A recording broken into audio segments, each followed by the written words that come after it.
Welcome to the Family Beacon podcast from Minnesota Family Council with hosts Grace Evans and Moses Brattrud. Stay informed on the top stories on life, family, and religious freedom. Get the facts, stand for truth. Hello, and thank you for tuning in to the Family Beacon from Minnesota Family Council. I'm Moses Brattrud, and this is a very special episode because I'm joined by Dr. Carl Trueman. Dr. Trueman, thank you so much for joining us. It's great to be here, Moses. Thanks for having me on.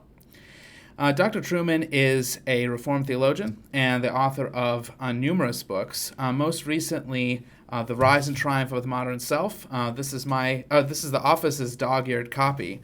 My copy at home is more pristine. Should have brought that one in because I read this one. And I just love it. And for those who haven't heard of it, I would just want to say I love one of the blurbs. I think this is from Francis Beckwith, writing about your book. He says that Carl Trueman has given us what is undoubtedly the most accessible and informed account of the modern self and how it has shaped and informed the cultural battles of the first quarter of the 21st century, etc. This is essential reading to all serious religious believers who rightly sense that the ground is shifting under their feet. And I found that to be true. And so my hope is that everyone watching will agree that what you put your finger on is something really crucial. You begin the book with a phrase, by considering the phrase, "I am a man trapped in a woman's body." And you point out how that phrase would have been completely incomprehensible to men and women in your own father's generation. But we're supposed to take that with the utmost seriousness today. What do you think, I know this is the premise of the book really, but what happened to make something that was so outside of the bounds of social acceptability and now is so much part of our cultural orthodoxy? Yeah, it's a good question. And of course, there is no simple and straightforward answer to that. When a statement that is so radical and so, in a sense, counterintuitive becomes not simply tolerated, but affirmed and even, I think, increasingly enforced within society, when the truth of that statement is enforced within society, I think we're quite legitimated, if you like, in assuming that the reasons for that are very deep-seated. People don't believe such statements overnight. The ground has to be prepared over a long period of time. And when you think about the statement, it carries with it a number of assumptions that are detachable from transgenderism but lie in the background. The most obvious, I think, is the priority of the inner psychological life over the body. To say I'm a woman trapped in a man's body, and for that to be plausible, for that to be coherent, for that to be regarded as true, you have to live in a world where feelings are more important than bodies. If you'd said that to a doctor 100 years ago, the doctor would have said to you, yeah, we've got a problem here. Problem's clearly with your mind. We need you to bring your mind into line with your body. Go to a doctor today, the doctor's going to say, we've got a problem. Problem's clearly with your body. We need to bring it in line with your mind. When you compare the response of the two different doctors at those two different points in time, you can see a great shift has taken place whereby bodies are, for want of a better way of putting it, simply less important today for who we are than our feelings. That's really interesting. So the rise of a psychological man, is that Philip Reef's phrase?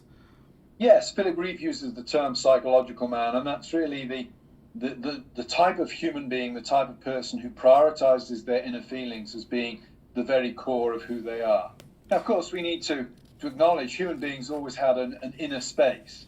It's not that suddenly over the last 300 years we've invented this inner psychological space. We've simply granted that inner psychological space more decisive authority over our personal individual identities than was the case for previous generations. Your medieval peasant would have had inner feelings. The medieval farmer who lost a child would have been in agony over the loss of a child. Read the book of Job. Read the poetic response of Job to the death of his children. Clearly, ancient peoples, pre-modern peoples, were aware of that inner space. The difference with us today is that we grant that space an authority. We haven't given it an existence, but we've granted it an authority that is decisive for who we are. And it seems to me that becomes particularly problematic when it comes to our interpersonal relationships, so that we can speak of my individual identity doesn't just stop at the end of my nose, but if I decided that I was a woman trapped in a man's body, that would have repercussions to my marriage, my religious affiliation, and whereas someone in the past might have that might have given him pause, that barrier is not in place as much anymore. Is that what you're describing? Yes, to an extent, because when you move to seeing your inner feelings as being decisive for who you are, a couple of other things happen. One of them is that the whole idea of restraint and reserve become less plausible. I grew up in England in the 70s and 80s.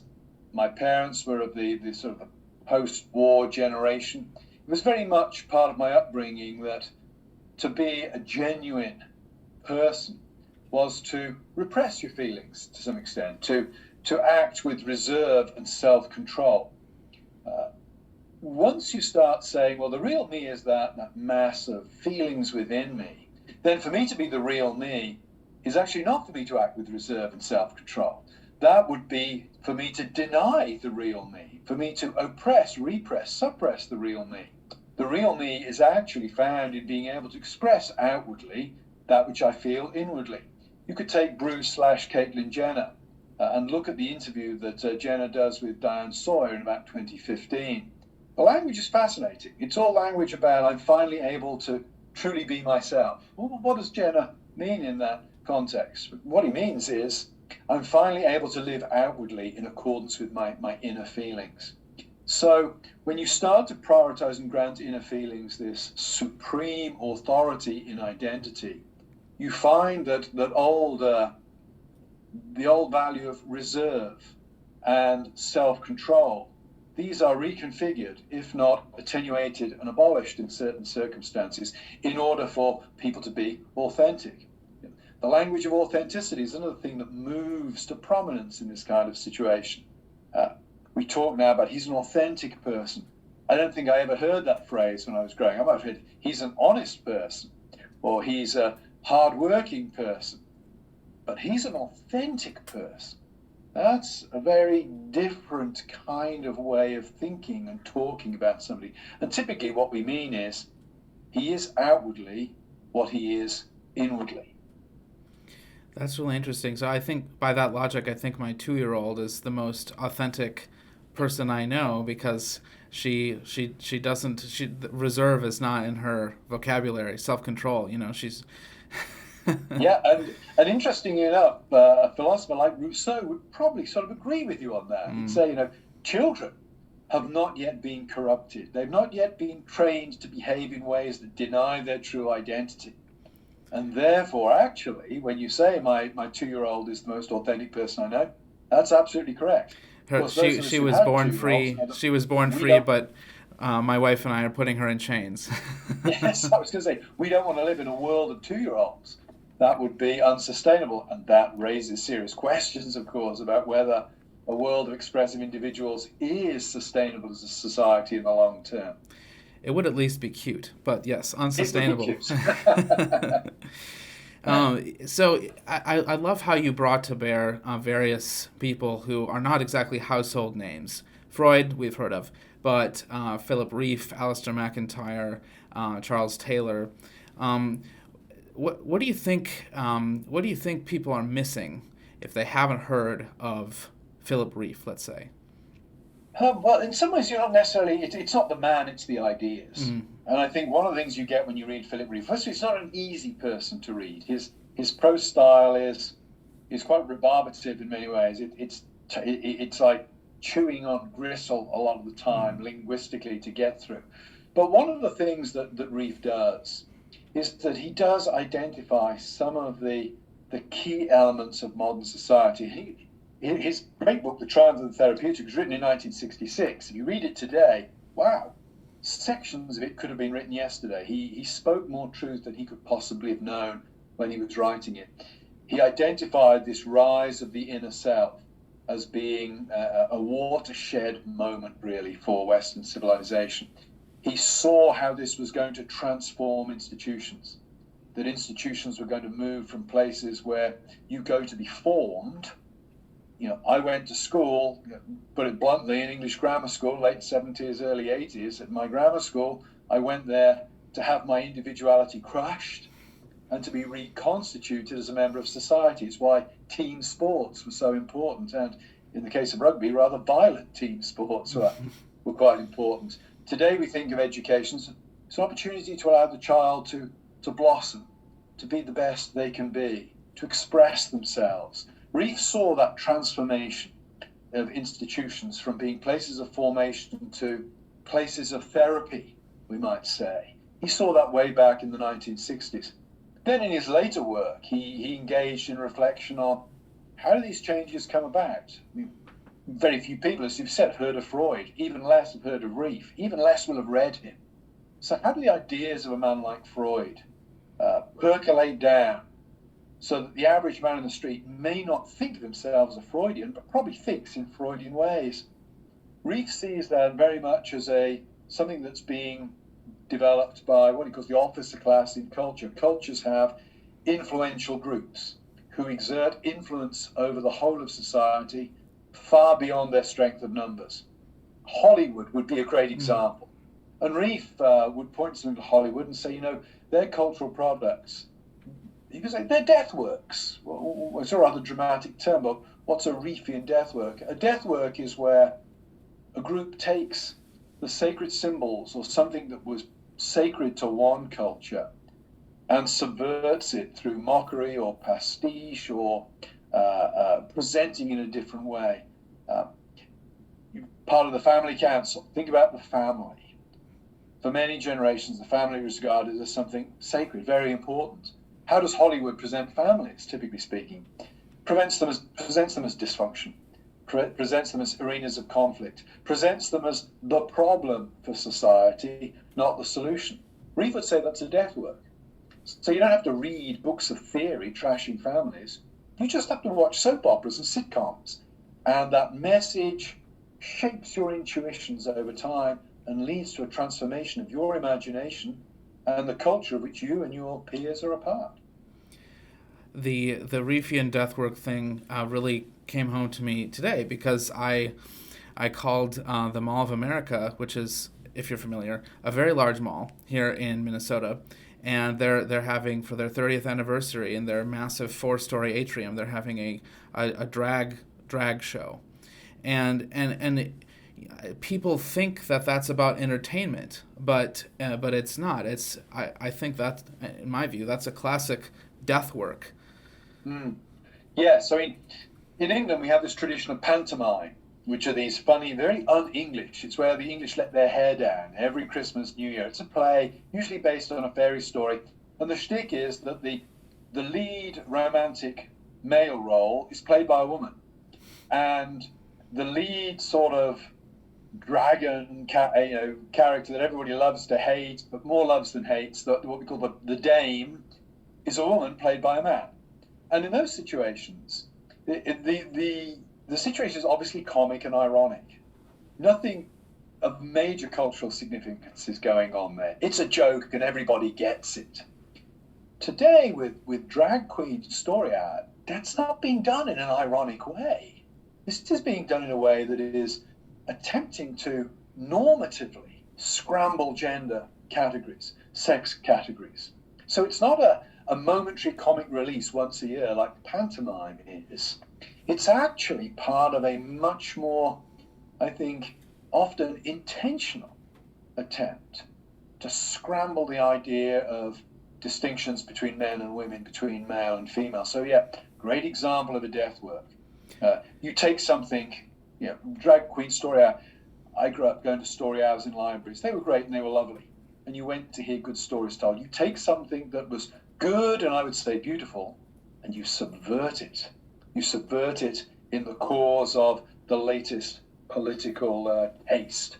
that is gripping the progressive class out there.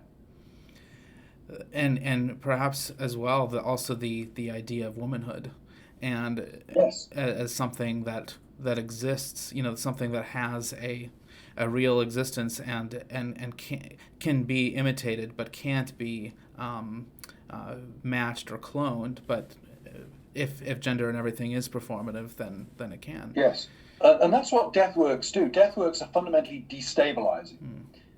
They're often, in fact, no, they're never attempting to establish something stable and new. They are totally parasitic on that which was stable and that they're now destabilizing. It's a kind of critical exercise. So it's not really as if Drag Queen Story Hour is attempting to establish, for example, a new normative notion of what it is to be a woman. They're attempting to abolish the category in its entirety.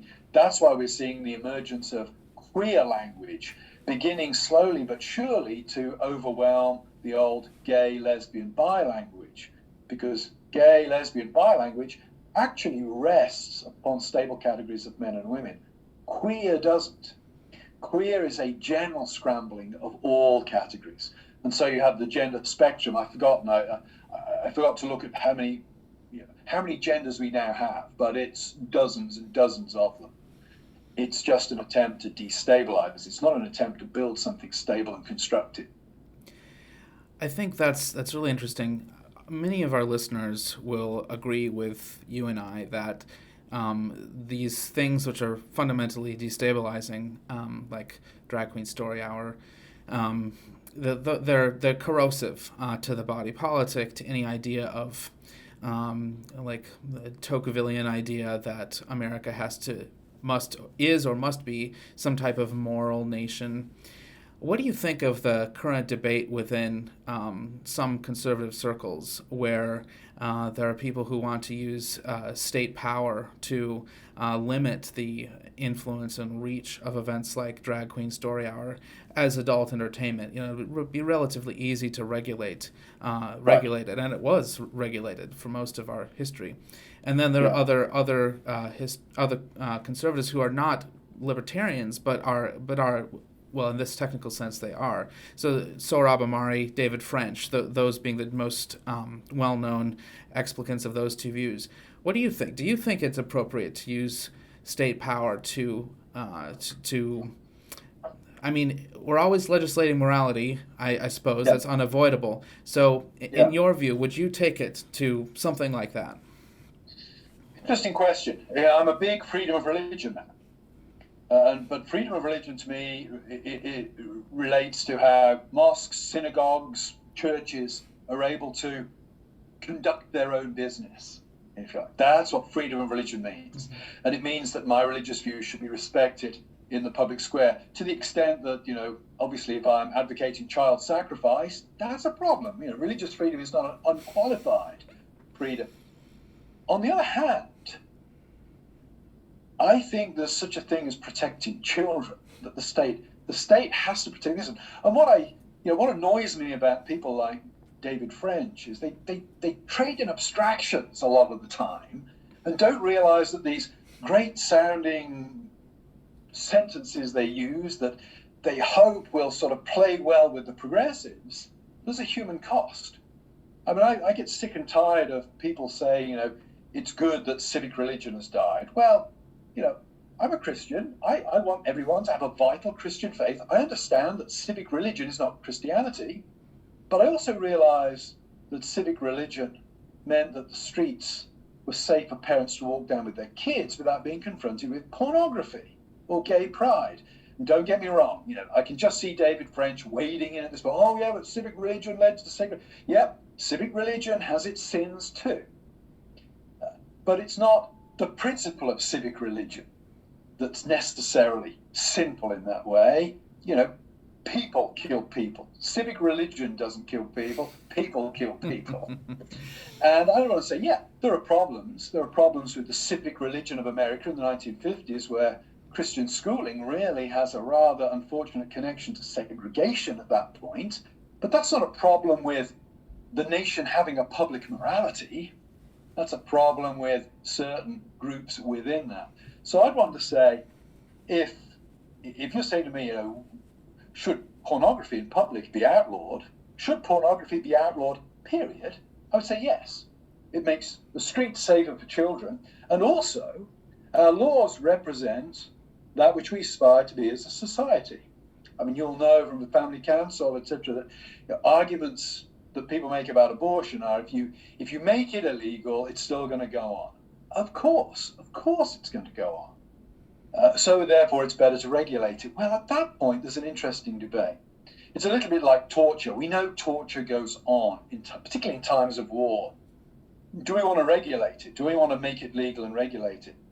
I've always thought that laws not only offer a means of dealing with wrongdoing here and now, they also represent to some extent the kind of society to which we aspire to be. Legislating against pornography may not stop pornography, never has done in the history of mankind, but goodness, it sends a message about the kind of society we aspire to be, and it protects children. So I don't want to go down the theocratic route. I'm not a theonomist. If I was a Catholic, I wouldn't be, I've forgotten the term, I wouldn't be an integralist. Mm-hmm. Do I see problems in democracy? Yes, I do. But I still see that there is a place for moral legislation. And David French sees it. He doesn't want to legalize murder or anything like that. We all know that. And I would see, certain things, certain religious values, certain things that perhaps one can only make a good case against on religious grounds, and I would say abortion is one of those, are things that we should be pressing for in terms of legislation. I think that's helpful. That there is a difference between sins and crimes, as you're saying.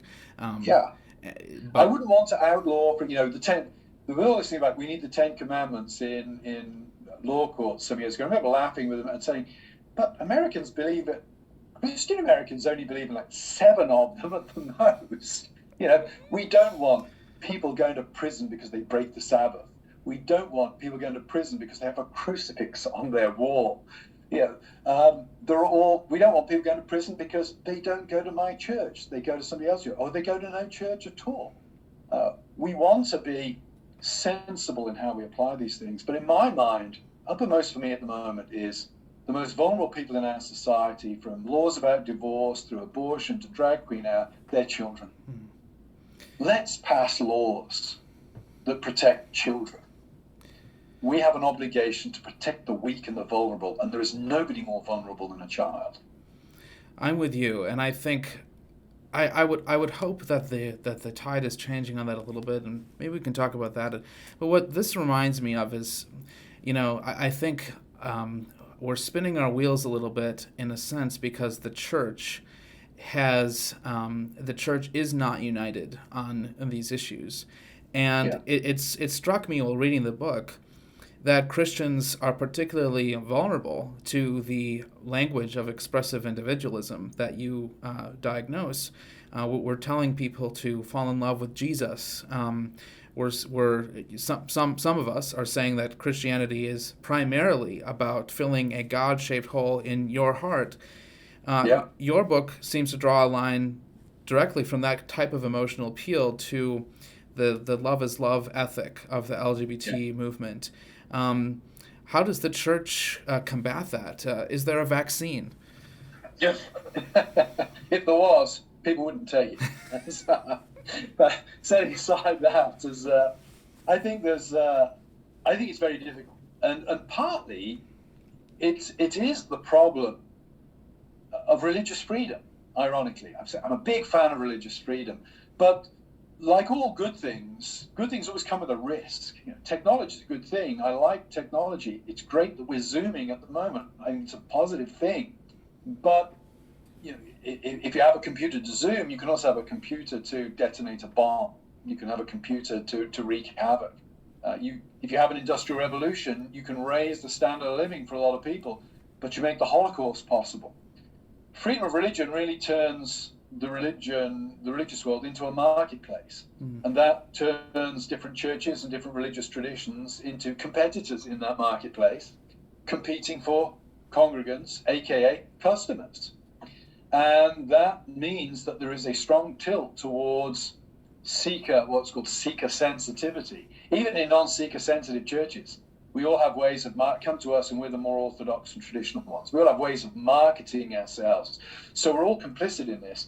And it's hard there is no magic bullet that will enable us to escape from that. It's the world we live in, and it's the price you pay for living in a free society, in a religiously free society. Having said that, a couple of things. I think one, knowing that that's the case makes you more sensitive to it. Once you know you've got a problem, you can't necessarily cure yourself of it completely, but you can begin to be more aware of where it manifests in your life. Secondly, I think churches need to bite the bullet and just be the church. And you may lose members when you do that, but I was quoting the great Orthodox theologian George Florovsky in my Christology class today at Grove, where he was asked in 1951, what do you preach in times of fear and anxiety? And Florovsky's answer, worded more beautifully than I'm wording it here, was essentially, I preach the same that I preach all the time. I preach Christ and Him crucified, and I preach the great doctrines that are expressed in the creeds. I think the church needs to remain faithful to her task on that front. I also think the church needs to realize that expressive individualism, it's not an idea that people are convicted of and then live according to. It's something that grips their imagination in a way that they're not even aware of. And that's where the church needs to realize that the battle for the minds is also the battle for the imagination. How do we grab the imagination? Well, it's not just preaching. It's what we sing. It's how we sing it. And I would want to make a big plea for looking at the Psalms, not necessarily saying, all you should sing is Psalms, but what the Psalms do rather beautifully is they allow the expression of that inner space, which is then regulated by the reality of the covenant God. In other words, the psalmists often start or move inwards in order to be able to move outwards and to regulate their feelings. Psalm 73, I was really despairing because the young and the godly die painful, horrible deaths at a relatively young age. The wicked seem to live long, prosperous lives and then slip peacefully into eternity.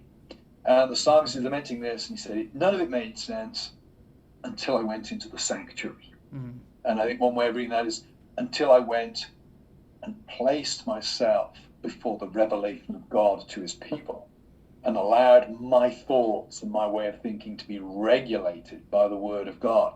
So I think the church needs to be the church and accept, as Benedict XVI pointed out when he was just Joseph Ratzinger at 1969, churches are going to get smaller when they're faithful in the world we now live in. And secondly, think very carefully not just about what's said in terms of what the minister says, in my tradition anyway, I mean, traditions vary, but think very carefully about the liturgy, think very carefully about what is sung.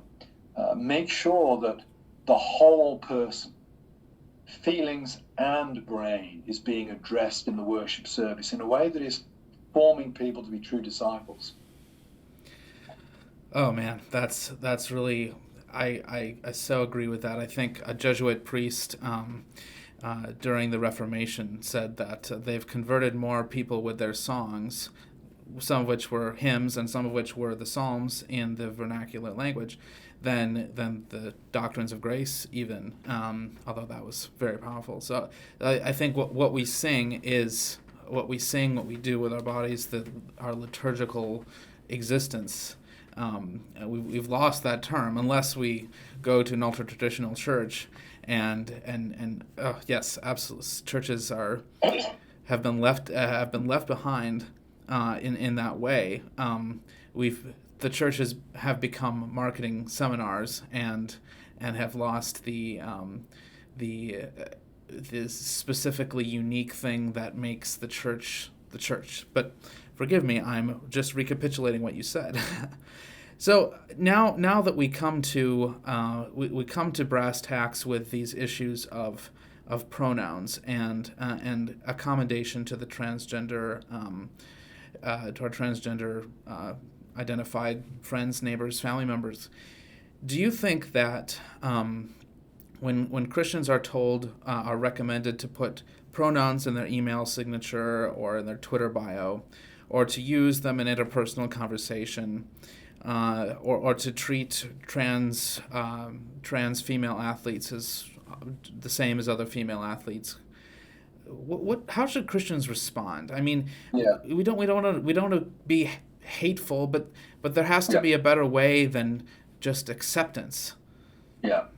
I mean, thinking about this a lot, I think in terms of trans people who change their names, from Dave to Davina, for example, I have no problem in using the new name. A name is just a name, it seems to me. I'd be quite happy if Bruce Caitlyn Jenner was in my room now to talk Caitlyn. You use the name Caitlyn. Pronouns, I think, is a different matter. Because pronouns points to a deeper reality, a universal reality, if you like, than the particulars of the arbitrary particular. My name's Carl, yours is Moses, etc., etc. There, I think, generally speaking, no, we should not capitulate on that one. I would make one exception, and that would be in an extreme pastoral circumstance, where the only way of keeping the conversation going would be to concede that point. I could see myself with somebody suicidal, for example, saying to them, look, okay, I'm going to use your pronoun here. You know I disagree with the philosophy underlying it, but I'm going to use it in this situation simply because I want to keep this conversation going. I think I could see that being legitimate, but that would be about the only case. I feel very much, I'm privileged to work at a place where this is not an issue for me. And I'm not saying that I would have the courage to stand on the ground that I've just laid out. I'm genuinely not saying that. I do not know until I'm faced with that what I would do. But I am saying, no, I think conceding on pronouns is a wrong thing. Whether putting pronouns at the bottom, if your boss at work says to you, put he, she, him, her, whatever at the bottom of your email, well, provided you put the correct pronouns down at the bottom of your email, I don't see a particular problem with that. But this is where the trans issue is going to be much more problematic than the gay marriage issue, for example. Most of us, our lives continued pretty much the same after gay marriage was granted constitutional recognition. Transgender stuff is going to affect everybody because it affects bathrooms, it affects sports, it affects how you refer to people. It's a much more intrusive and comprehensive thing. That makes sense, and I think partly because of that, it has not had quite the same barn-busting success that gay marriage has from, I think, 2003 was when it became illegal in Massachusetts to 2015 with Obergefell. I wonder if you've been surprised to see in various states and even at the federal level before the current administration, there were certain promising signs. Dobbs v. Jackson at the Supreme Court. I understand even the guidelines on transgender health are being potentially pulled back in a way that would emphasize counseling, the WPATH organization, as well as the athletics.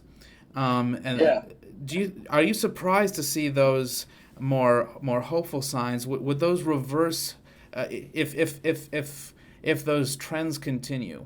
Would they reverse some of the changes that you point to in your book? I am relatively optimistic that the trans issue will one day be consigned to the dustbin of history, in the same way that lobotomies are.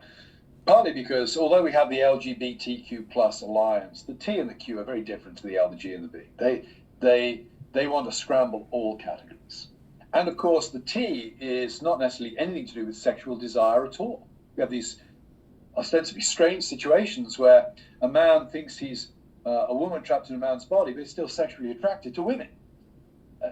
I think when the dust settles and if and when the politics recedes, transgenderism will be more akin to, say, bulimia in the 1980s or 1990s, a form of body dysmorphia, a psychiatric disorder that leads to body dysmorphia, than it is to lesbianism, gay, sexual queer ideology. So I think it's interesting from that perspective. We should not assume that the same political dynamics that apply to the L, the G, the B, and the Q will ultimately apply to the T. Secondly, I think that the T is taking on an awful lot of enemies. And we see just today or yesterday, the NCAA is now revising its guidance for athletes. So it will now be deciding whether trans women, i.e. men who claim to have become women, can compete in sports on a sport-by-sport basis. In other words, if you like, they're conceding that trans women are not women. They won't admit that, but they're practically conceding that and engaging in, what I might, if I was being particularly mischievous, describe as selective transphobia. So I think there are signs of it cracking. I also think, most disturbingly, and this I think will be the real downfall of the movement, we know that transition makes no difference.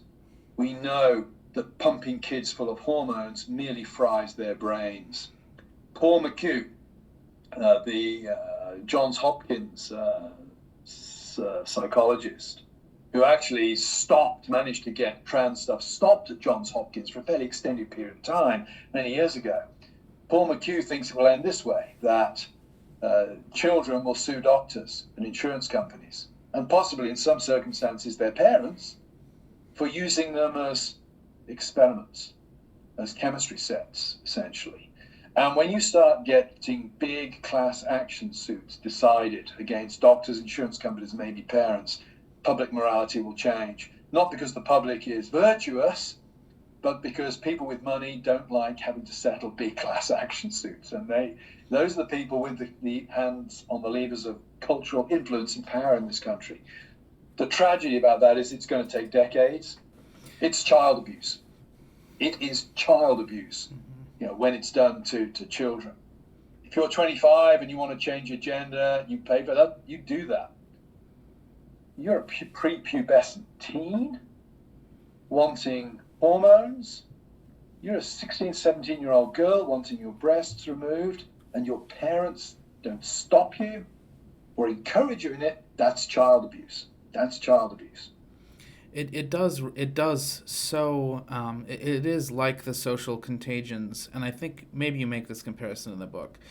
Anorexia, the panic over satanic. I'm not sure if you were in America at this point, and I wasn't born, but the panic over satanic daycare. We had a similar phenomenon at the same time in Britain. Really.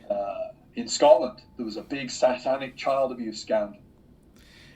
So there's mass what's the word, mass delusion. The idea that a 3-year-old can make a decision, which to say, you mentioned, you're talking about prepubescent teens, and that is where we're seeing it the most.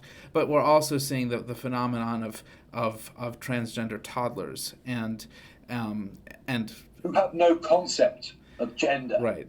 To be transgender at that point, they have no concept of it. I think the people talk about the Overton window. What do people understand to be politically acceptable? And I don't think the Overton window will ever fully accept that type of change as normal. And so I'm cautiously optimistic. I'd like to talk about your next book, which I understand is going to be released in March, and it sounds like it's partly, I imagine, due to the really amazing response that I've seen in the Christian community to this book. It looks like the subject matter is somewhat related. Can you tell us a little bit about that project? Yeah. Well, it's the origins of the book actually lie with my friend Ryan Anderson, who heads up the Ethics and Public Policy Center, where I'm now a fellow in DC. And of course, Ryan is interested in influencing public policy makers. And when he read the big book, he sent me an email. He said, it's great, but there's a real problem here. And I said, what? And he said, it's just too big. I need things that I can put in the hands of a hard-pressed staffer that they can read on the subway on their way to work, that they can read 5 minutes a day for a few days and get the gist. So what Crossway asked me to do was produce a shorter version of the book without the footnotes. Covers very similar territory, actually with some extra stuff, a few comments and discussions with friends. There are a few. I didn't do so much with technology in the big book, even though it's important. So I flagged technology a bit in the shorter book. It's designed as a much more straightforward read. It's designed with study questions for small group discussion. It's coming out with 10 short 10-minute videos where I talk about each chapter, and a separate study guide with more detailed questions. So it'd be suitable for churches then? It's written in a way that the last chapter is more distinctively Christian, but interestingly enough, I've had Jewish friends comment on the big book. I spoke to the Latter-day Saints in Provo, Utah over the summer, and some of them are interested in getting hold of the little book in order to do their Sunday schools on it. So it's not a book that I wanted to write the big book and the short book too, in a way, in a twofold way. One, I wanted to write a book that if an LGBTQ person picked it up and read it, and I have students who struggle with this stuff, they wouldn't be offended by the language I use, that I wanted to be matter of fact. They might be offended by the fact that ultimately I don't agree with the LGBTQ movement, but I wanted that rather than the tone to be the thing they found offensive, if they found anything offensive at all. And secondly, I wanted to write a book that was useful to more than just the Christian community. And in the big book, it's really the last chapter, and in the short book, it's really the last chapter that deal with the sort of distinctively Christian content. Most of it is cultural analysis that I think any thoughtful person, particularly any thoughtful conservative person, would find themselves in large part agreeing with. I'm really excited. I'm going to have to pick that up. And I think I think that's one of the things I appreciated the most is the tone of respect that you accord to your interlocutors and to people who don't agree with you on this issue. I think that's a Christian response, a loving response, not telling people who are identify as LGBTQ that they're somehow diseased, but expressing to them that they are perhaps the victims, but they are at least they're part of they've become captured by a concept of expressive individualism, which isn't limited to them. It's not something that makes them I wanted to avoid leprous. The Pharisees' prayer. It would be so easy, and books are written like this. I thank you, Lord, that I'm not like other men, like these LGBT people over there. I want to make the point. No, we the kind of selves we are, we all share that, and our sinfulness, if you like, manifests itself in different ways among different people. My sin is not same-sex attraction. That's not a sin I struggle with. But boy, I struggle with other sins. And that doesn't make me any better in the eyes of God than anybody else. So I wanted to try to get to that. And as we all know, the Bible has plenty to say about a kind word turns away wrath. I studied the Reformation. That's my primary area of expertise. Reformation was full of people trashing each other on one side or the other. None of them ever persuaded the other one to change their mind. Telling a person, not only are you wrong, you're a wicked idiot, is not a great persuasive strategy for getting somebody to take your views seriously. I think I agree with that, although there is a point to polemic. And as a Lutheran, I think when Luther was talking to Karlstadt and some of the other wackos that he had to deal with. Calvin, Zwingli. Yes. Well, I have great respect for for them, but as well. But to that point, I think again, there's another thing we need to bear in mind. I always make a distinction between individuals and the ideology, and I want to be pastoral when I'm dealing with. Say, a student comes to me and says, as I had, the T is my issue. I'm really wrestling with the T. I want to listen to that person, and I want to be sensitive and caring, even perhaps as I have to speak some hard truths to them. When it comes to the political lobby, when it comes to the Karlstadts out there, if you like, No, gloves are off. They've called the play on this. We need to, we need to deal with them in a firm and decisive way. Again, we mustn't slander them. We mustn't act outrageously. We mustn't act in anger. But we have to deal firmly with those people. Dealing one-to-one has to be with individuals. We need to be very, very different. I think the problem is that the right in the Christian world and the left tend to confuse those two things. So the left tends to treat the political lobbyists with kid gloves, and the right can tend to treat the individual struggling with iron fists. And I think we need to keep that distinction, because for every individual struggling with this, that's a personal tragedy. I've not met a single transgender person who, if they're being honest with me, will say they're happy with the struggle they're having as a feeling this as a Christian. They're not happy with it. They're not happy with it at all. And I think we need to be gracious towards our fellow sinners, brothers and sisters, as we deal with the issue. I think that is such an excellent point, spoken so well, and a great note to end on. Dr. Trueman, I'm so grateful for your time. It's an honor, and I know that Christians here in Minnesota, we're so grateful for this book. The entire board of our organization has read it, and they told me to read it. I'm like, I've already read it. That's grateful. Very kind. Thank you. We're grateful for your insight on this issue. And to those watching and listening, thank you so much for your time, for tuning into this special episode of The Family Beacon, where you can get the facts and stand for truth. Catch you next time. Thanks for listening to or watching this episode of the Family Beacon podcast from Minnesota Family Council. Subscribe wherever you listen to podcasts so you're up to date on life, family, and religious freedom. You can follow us on Instagram at MN Family Council and subscribe to us on YouTube to watch our content.